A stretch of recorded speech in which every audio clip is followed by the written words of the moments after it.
لله نحمده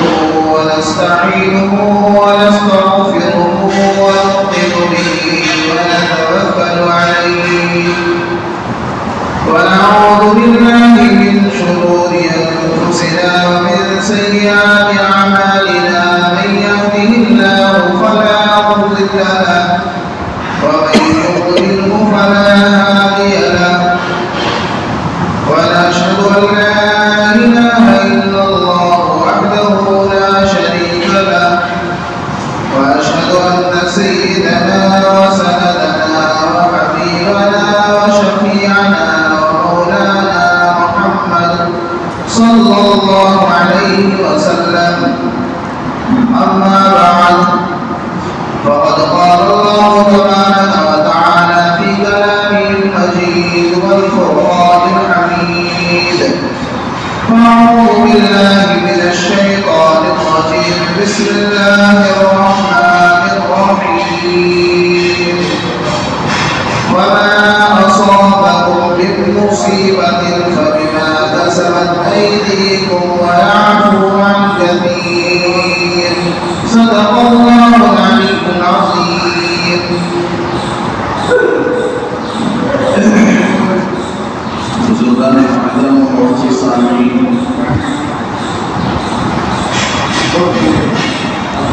آج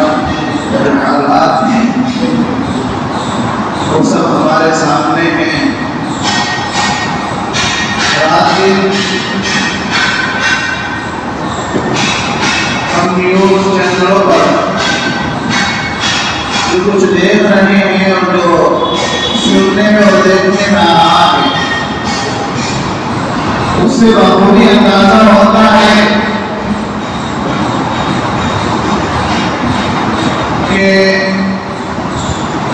ہر طرف سے گھیرنے کی جو کوششیں ہیں وہ صرف مسلمانوں کی ہیں. ہر طرف جو ٹارگیٹ کیا جا رہا ہے وہ مذہب اسلام اور مسلمان نشانی پر. لیکن یہ بات ان کے ذہنوں میں اور ان کے دلوں میں اور ان کے دماغوں میں شاید نہیں آئی کہ مذہب اسلام کوئی نیا مذہب نہیں، اس کے ماننے والے نئے نہیں ہیں، یہ ایسا مذہب نہیں ہے کہ جب اسے دبایا گیا ہو تو یہ دب گیا ہو، بلکہ اس مذہب کو جتنی دبانے کی کوشش کی گئی ہے اللہ تعالیٰ نے اس مذہب کو اتنی ہی بلندی عطا کی. چونکہ یہ مذہب دنیا کے اندر کسی کو ستانے کے لیے نہیں ہے، کسی پر ظلم کرنے کے لیے نہیں ہے، بلکہ پوری دنیا کے تمام مذاہب کے اندر اگر خیر چھپی ہوئی ہے، اگر کسی مذہب کا ماننے والا بلندی کی طرف جا سکتا ہے تو وہ صرف مذہب اسلام. اور اگر ہم بلندی کی طرف نہیں ہیں بلکہ پستی کی طرف جھکے جا رہے ہیں، اگر ہم غیروں سے خوف کھا رہے ہیں اور ہمارے دلوں پر ڈر سوار ہے اور ہم دوسروں کا بھید اپنے اندر بنائے ہوئے ہیں، تو اس کا مطلب یہ ہے کہ ہم اپنے سچے مسلمان ہیں. حقیقت بات یہی ہے مذہب اسلام کا ماننے والا، مذہب اسلام پر عمل کرنے والا ڈرانے کی کرتا، وہ حالات سے نہیں گھبرایا کرتا بلکہ حالات کا مقابلہ کرنا اللہ رب العزت نے نبی نے اس مذہب میں سکھلایا ہے. ہمارے سامنے کے حالات میں کوئی حالات نہیں، کچھ بھی حالات نہیں ہے جو صحابہ کرام کے سامنے آئے اور تلے تلا واحد شخص کے سامنے حضرت محمد رسول اللہ صلی اللہ علیہ کہ جس کے سامنے پوری دنیا کھڑی ہوئی تھی اپنا لیکن آئے گا، جس کے ہاتھ میں اللہ نے اس مذہب کی بات بول دی تھی، وہ کہنے لگا ایک انسان تھا، اور جیسا انسان بتلاؤ وہ انسان وہ تھا کہ جس کی باپ کا سایہ اس کی پیدائش سے پہلے اٹھ چکا۔ اب بیٹے کا سایہ باپ ہوا کرتا ہے، بیٹے کا سایہ باپ ہوا کرتا ہے، اور اگر باپ بھی اس دنیا سے رخصت ہو جائے بیٹے کے دنیا کے اندر آنے سے پہلے ہی تو دوسرا سایہ اس کی ماں ہوا، اور جب وہ سہارا ماں کی شکل میں ہو وہ بھی کچھ دنوں کے بعد ٹوٹ جائے، جہاں کوئی بھی ہمدردی کرنے والا اور سہارا دینے والا کھڑا ہوا نہ ہو۔ دنیا کو اللہ نے بتلایا ہے کہ اے دنیا کے مسلمانوں تم یہ لگے دینا کہ اس کا تو باپ کھڑا ہوا تھا محمد کے ساتھ، اس وجہ سے وہ قربان چڑھ گیا، اس کی تو ماں اس کے ساتھ کھڑی ہوئی تھی، اس کا تو چچا اس کے ساتھ کھڑا ہوا تھا، چچا بھی مطلب اسلام میں داخل نہیں ہوا، اگرچہ پاک روز کا پڑھا کیا ہے، دیکھ بھائی کی ہے میرے بھائی، یہ حالات یہاں پر اسلام کے ساتھ ہمارے سامنے کے حالات کچھ بھی نہیں، اور ایسے کرتے ہیں، ایسے کامتے ہیں، جب آ جاتے ہیں حالات جو آتے ہیں اللہ کی طرف رجوع ہونے کے لیے آتے ہیں، حالات جو آتے ہیں وہ اللہ کی طرف زیادہ دھیان لگانے کے لیے آتے ہیں، تاکہ بندے اللہ کی طرف اور زیادہ رجوع کریں، اور زیادہ اللہ کی طرف جو ہے اپنا دھیان بڑھائیں۔ اور یہ جتنے حالات اور مصیبتیں پریشانیاں ہیں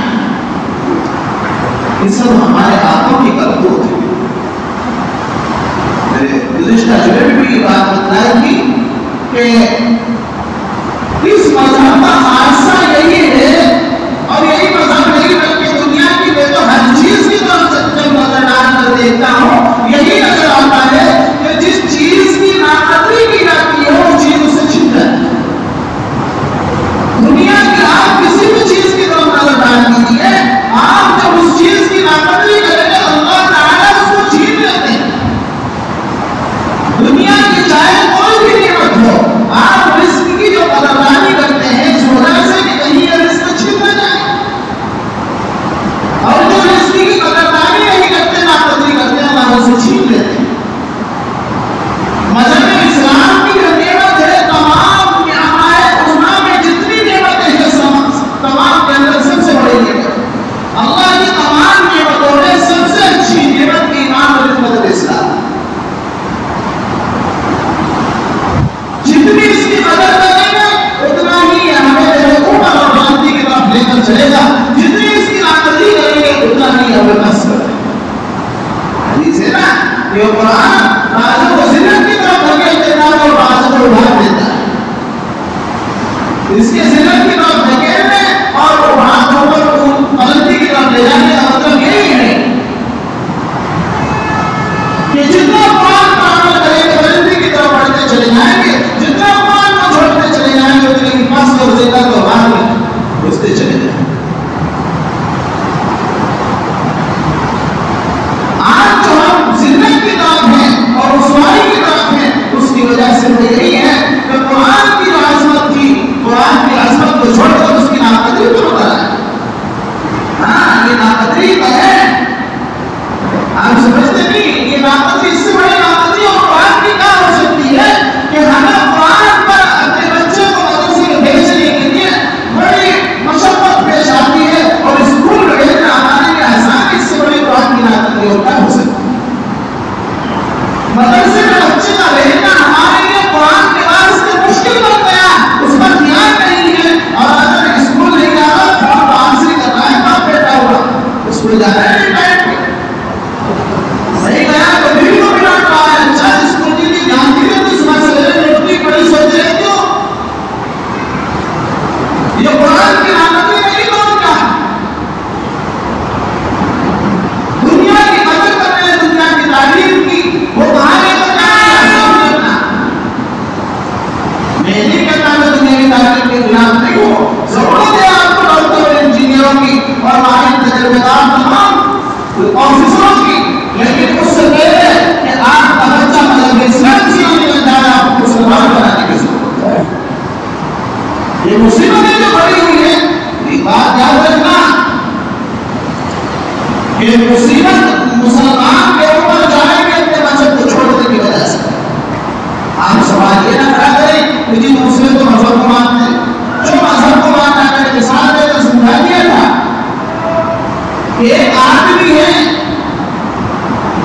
گزشتہ دن میں بات لمبی ہو جائے گی، آپ نے کسی کمپنی میں داخلہ لیا ہے، کہیں آپ جو ہے کسی بات کو کرنے کا عہد کیا ہے، تو جب آپ نے عہد کر لیا ہے، اب آپ اس کمپنی کے یا اس جگہ کے جہاں آپ رہ رہے ہیں اور اس کے قانون پر عمل نہیں کریں گے، آپ کو دکان میں نکال دیا جائے گا۔ جب آپ نے یہ عہد کیا ہے کہ ہم مسلمان ہیں، اللہ کا کلمہ پڑھا ہے، آپ نے مسلمان اور ایمان والا ہونے کا دعویٰ کرتے ہیں، تو آپ کو اس کے قانون پر عمل کرنا پڑے گا۔ اگر قانون پر عمل نہیں کریں گے تو قرآن کہتا ہے وَمَا أَصَابَكُم مِّن مُّصِيبَةٍ فَبِمَا كَسَبَتْ أَيْدِيكُم وَيَعْفُو عَن كَثِيرٍ۔ یہ جو مصیبتیں اور پریشانیاں تمہارے لیے کھڑی ہو رہی ہیں، یہ سب تمہارے ہاتھوں کی کرتوت ہے۔ آپ سنا تو ایسے بڑے سو رہے ہیں، آپ بھی، آپ کی بیویاں بھی، آپ کے بچے بھی، جیسا کہ آپ مسلمان کے گھر میں پیدا نہیں ہوئے۔ ایسے بڑے سوتے ہیں جیسا کہ مسلمان کے گھر میں آپ نے جنم ہی نہیں دیا۔ جن کا نام سنے اٹھنے جانا وہ لیٹ اٹھ گئے۔ دن چڑھے تک جو سوتا ہے وہ اپنے حق کے بات میں بولتا ہے۔ دن چڑھے تک سونے کی جو عادت ڈالی ہوئی ہے یہ اپنے حق میں کاٹنے والے ہیں۔ اللہ کے ایک اہم فریضے کو معنی دار رکھ کر بستروں میں وقت گزار رہے ہیں۔ فجر کی نماز کا وقت ہو گیا، ہمیں اٹھتے ہوئے بال کا سارا ہے، سستی آ رہی ہے۔ سستی کا مقابلہ کیجیے،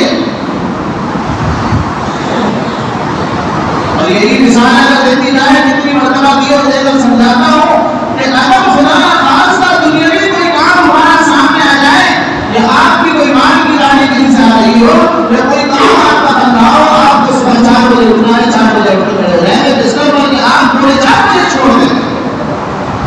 اس لیے کہ آپ کو کام کرتا ہوا دکھائی دے رہا ہے وہاں سے، اور نماز سے کام کرتا ہوا نظر نہیں آ رہا۔ وَإِن تَتَوَلَّوْا يَسْتَبْدِلْ قَوْمًا غَيْرَكُمْ، اگر تم پیٹ پھیر لو گے، مذہب اسلام پر عمل نہیں کرو گے، اگر نماز نہیں پڑھو گے تو اللہ محتاج نہیں ہے۔ اعلان کر دیا قرآن میں، اللہ نے محتاج نہیں ہوگا۔ وَإِن تَتَوَلَّوْا يَسْتَبْدِلْ قَوْمًا غَيْرَكُمْ، تمہیں بدل کر تمہاری جگہ دوسری قوم کو لے کر آؤں گا اور اس سے مذہب اسلام کی خدمت کراؤں گا۔ بدلنے کا مطلب یہ ہے کہ تمہارے دل کے اندر سے ایمان کھینچ لیا جائے گا، تمہاری نسل کے اندر سے ایمان اچھل لیا جائے گا، تمہارے گھروں کے اندر سے مذہب اسلام اور مسلمانوں کا نام ختم کر کے اللہ دوسری قوم کو پیدا کرے گا، دوسری قوم کو مذہب اسلام کے لیے راستہ کھڑا کرے گی، اور ان سے مذہب کی خدمت کرائیں گے، ان سے قرآن کی خدمت کرائیں گے۔ قرآن کا جس دن سے آیا ہے آج تک میں کسی کا محتاج ہوا ہے نہ محتاج رہے گا۔ یہ قرآن کسی کی خدمت کا محتاج نہیں ہے، ہم اس کی خدمت کے محتاج ہیں، لیکن ہمیں یہ بات سمجھ میں نہیں آ رہی۔ آج اس وجہ سے بھی نہیں، نہ تو حلال کھا رہے ہیں، نہ حلال کما رہے ہیں، نہ اپنی زبان درست ہے، کسی کو کچھ کہہ دیا، کسی کو کچھ بک دیا، پیٹ کے اندر کیا چلا رہا کچھ پتا نہیں، کہاں بیٹھنا ہے، کس کے پاس وقت گزارنا ہے کچھ پتا نہیں ہے۔ بزرگوں کے پاس تو اس وجہ سے نہیں جاتے، عالموں کے پاس تو اس وجہ سے نہیں جاتے کہ دین کی بات بتلائیں گے، دین کی بات کریں گے، اور دین سے ہمارا کوئی گویا کہ کوئی رشتہ نہیں ہے، دین سے ہمارا کوئی تعلق نہیں ہے۔ دین پر عمل کرنے کے لیے کہیں گے تو ہمیں ہونا چاہیے۔ تو ذلت اور مستی کی طرف جو جا رہے ہیں، وَمَا ظَلَمَهُمُ اللَّهُ وَلَٰكِن كَانُوا أَنفُسَهُمْ يَظْلِمُونَ، اللہ فرماتے ہیں اللہ کسی کے اوپر ظلم نہیں کرتا۔ وَمَا ظَلَمَهُمُ اللَّهُ، اللہ نے ان کے اوپر ظلم نہیں کیا، وَلَٰكِن كَانُوا أَنفُسَهُمْ يَظْلِمُونَ، خود وہ ظالم تھے۔ جب اللہ کا عذاب آتا ہے اللہ کسی کے اوپر ظلم نہیں کرتا، اللہ یہ کہہ رہا ہے وَلَٰكِن كَانُوا أَنفُسَهُمْ يَظْلِمُونَ، تم خود ظالم تھے، اس وجہ سے عذاب بھیج دیا، اس وجہ سے تمہارے اوپر مصیبت لاگی ہے، تم نے خود ظلم کر رکھے تھے اپنے آپ۔ ہمیں ظلم سے پرہیز کرنا ہے، ظلم سے بچنا ہے۔ جو آج ہم ظلم کر رہے ہیں، نہ پڑوسی کو دیکھتے ہیں، نہ غریب کو دیکھتے ہیں، نہ امیر کو دیکھتے ہیں، نہ فقیر کو دیکھتے ہیں، نہ اپنے یار کو دیکھتے ہیں، نہ رشتے دار کو دیکھتے ہیں، کچھ ہونا۔ آج بھی ظلم یہی نہیں ہے کہ آپ نے کسی کو گالی دے دی، ظلم یہی نہیں ہے۔ آج سمجھاتا ہوں ظلم کی تعریف یہ پڑھی تھی ہم نے، ظلم کی تعریف یہ ہے کہ جو کام جس جگہ ہونا ہے اس کو اسی جگہ کرے، جو چیز جس جگہ رکھنی ہے اسی وہی رکھے۔ ایک مسلمان کا جو حق ہے اس کو ادا کریں، اللہ کا جو حق ہے اس کو ادا کریں، قرآن کا جو حق ہے اس کو ادا کریں، شریعت کا جو حق ہے اس کو ادا کریں، نبی کا جو حق ہے اس کو ادا کریں، اللہ کا جو حق ہے اس کو ادا کریں۔ اگر حقوق کے اندر ذرا برابر کمی کر رہے ہیں تو ظلم کرنے والے۔ آپ نے کسی کا مال ہڑپ لیا وہ یہ ظلم نہیں ہے، ظلم وہ بھی ہے، اس کے دل سے آگ نکلے گی اور وہ برباد کر دے گی، ظلم وہ بھی ہے۔ لیکن اگر قرآن کے اوپر ظلم کر رہے ہیں، ایک ظلم تو ہوتا ہے وہ جو کسی نالائق نے کیا جو قرآن جلا دیا، ایک ظلم ہونا ہے وہ جو کوئی قرآن کو پڑھنا ہی نہیں چاہ رہا، اپنے بچے کو پڑھانا ہی نہیں چاہ رہا، ایک وہ ہے کہ جو قرآن سے تعلق ہی نہیں رکھتا۔ کتنا نوجوان طبقہ ایسا ہے کہ جو قرآن پڑھا لکھا ہے ان سے معلوم کیا جائے کہ جب کبھی بچوں کو پڑھانا ہو تو قرآن کھول کر لکھے۔ اگر ہمیں اپنے دینی اور دنیاوی کام بنانے ہیں قرآن سے وابستگی اور قرآن سے تعلق جوڑنا ہوگا، مذہب اسلام کو اپنانا ہوگا۔ مذہب اسلام کو تو ایسا بیگانہ کر دیا، ایسے اپنے گھروں سے نکال دیا گویا کہ ہم مسلمان تھے ہی نہیں۔ مغربی تہذیب اتنی جلدی اپنے گھروں کے اندر داخل کی ہے کہ مذہب اسلام کا گھروں سے جنازہ نکال دیا۔ مذہب اسلام کا یہ بات کہنے میں ذرا بھاری محسوس ہوتی ہے، لیکن کہتے جائے کوئی فرق نہیں پڑتا کہ مذہب اسلام کا جنازہ اپنے گھروں سے ہم نے نکال دیا۔ مذہب اسلام کی کسی طرح سے بات پر بنانے کے لیے کہا جائے، ابھی شادی کا موقع آ جائے کسی سے کہا جائے بس سادگی کے ساتھ سنت اور شریعت کے مطابق مسجد میں لگا علی کے بیٹھو، میں نے 3000 روپے لگائے اس میں، وہ رکھا ڈیٹ کھڑا کر رکھا اس کو پڑھاؤ گا نہیں، وہ رشتے دار نہیں ماننا، وہ فلانا نہیں ماننا۔ اگر مسجد کے اندر نکاح ہو جاتا ایک سنت زندہ ہو جاتا، ایک سنت کی وجہ سے اللہ رب العزت نسلوں کے فیصلے بنا دیتے ہیں، ایک سنت کی وجہ سے اللہ رب العزت پوری زندگی کے لیے معاملے حل فرما دیتے ہیں۔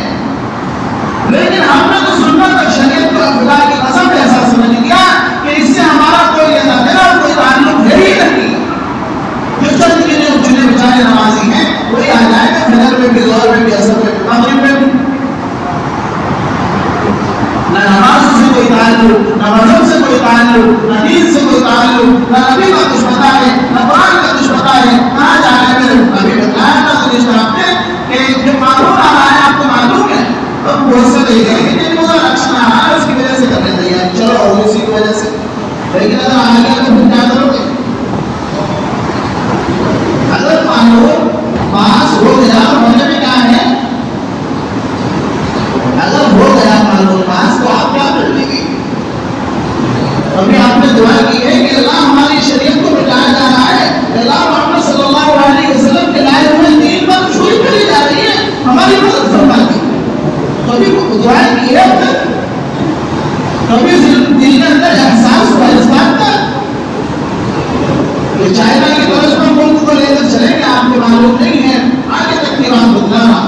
یہ مسجدیں آپ کو ویران نظر آئیں گی جن میں آپ نے روڈا پیسہ لگایا ہے، جس کو آپ نے شاندار بنائی ہے، ڈیکوریشن بھی کر رہے ہیں، تمام چیزیں آپ کر رہے ہیں۔ اگر آپ نے اسی طرح نمازیں جیسے چھوڑ رکھی ہیں چھوڑ دیں تو 10 20 150 نمازیں ان کو بھی نکال دیا جائے، ان کو بھی مسجدوں سے نکال دیا جائے گا، مسجدیں ویران کر دی جائیں۔ اللہ رب العزت کہنے اور سننے سے زیادہ عمل کی توفیق عطا فرمائے۔ آپ حضرات کے موبائلوں میں ہے ایکسس بل بورڈ کے مخالفت میں جو چل رہا ہے، جو حضرات اس کو جانتے ہیں وہ کر سکتے ہیں، زیادہ سے زیادہ مسلمان سبھی کی رائے مانی گئی ہے، کوئی اس کی موافقت میں رائے دے رہا ہے، کوئی مخالفت میں رائے دے رہا ہے، تو ہمیں جو ہے مخالفت بھی رائے دے دی ہے اس قانون کی۔ تو جو جن حضرات کے پاس جو اسمارٹ فون ہے وہ اس کے ذریعے سے جو ہے ای میل بھیج سکتے ہیں اور اس کے ذریعے سے اپنے مخالفت جو ہے درج کرا سکتے ہیں. اس کو کرا سکتے ہیں نہیں بلکہ کرانی ہے. یہ آخری دن باقی بچا ہے. اس لیے ہم سب کے موبائلوں پر چل رہا ہے لیکن وہ دیکھتے ہیں جو ہمارے مطلب کی چیز ہوتی ہے. ہمیں تو سیریل دیکھنا ہے, ہمیں فلم دیکھنی ہے, ہمیں تو ناچ گانے دیکھنے ہیں. ہمیں اس سے کیا لینا دینا؟ جو شریعت کا اصل مسئلہ ہے اس سے ہمارا کوئی لینا دینا نہیں, جس پر شریعت کی محافظت ہے. اگر کتنا ہی بھاری کام ہو اس کو ہم جو ہے آسان کر کے موبائل چلا کے کر دیں گے, لیکن یہ اتنا آسان کام ہے. سبھی کے موبائل پر پہنچی ہوئی ہے, خبریں چل رہی ہیں. اللہ اپن کی توفیق عطا فرمائے. اس کو زیادہ سے زیادہ جو جن لڑکوں کے پاس گھروں میں اسمارٹ فون ہے وہ جو ہے اس کے ذریعے